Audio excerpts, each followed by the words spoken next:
Okay.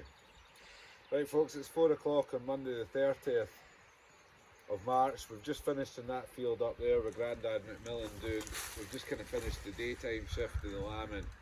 These are the outdoor pure blackface, which we've just been out and checked. There's a couple of new lambs up there, but they're alright. And Kate and the boys, Kate brought the boys down at the woods next to the farm. They've been out helping today, so we've just come into the woods next to the farm to have a little play. One thing to pick up on is Murray Bell, I think, just mentioned on Facebook that we've chosen to document our life or something. I mean, absolute rubbish, Murray. Kate took one little video which she happened to share with our WhatsApp group, and now I slightly awkwardly feel obliged to do these daily videos. Material's already looking pretty scarce, so we'll see how things go for this week. But when we were here, we thought that it would be interesting to see if there was any food that we could gather in the woods. And actually the boys here found this. Now I don't know if anyone knows what this is, but tell us what it is, Archie. It's rhubarb. It is indeed rhubarb. So it's in its early stages, this rhubarb, but we're hopeful that we might get a crumble out of that in a couple of months to come. Rhubarb. And actually, beside it, interestingly, what are those, boys? Nettles. Nettles, so we can have a bowl of nettle soup as well. Right, and then if we go up here, and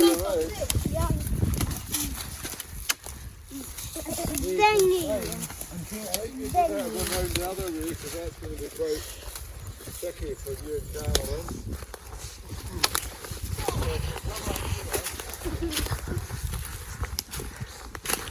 Wood, there used to be a mansion house in this wood, but something about the expense of window rates or something meant that it was cheaper to knock it down and keep it built up in these woods. So Orchard Mains Farm is just about 200 metres up there. So if we come here, can anyone tell me, boys, what this is? Garlic. Wild garlic. Wild garlic. And I know you can't smell on YouTube, but it really does smell like garlic. I'm not a massive fan of garlic myself, so it's a bit lost on me, but these guys might use that. I think you can use it, Kate, what can you use it as? And make some pesto.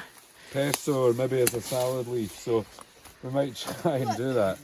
That would be an episode. Maybe old McMillan's farmer's wife in the kitchen or something, Kate?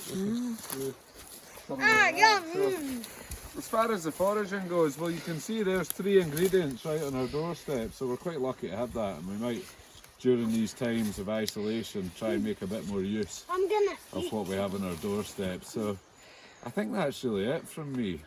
Has there been anything to note on the farm today?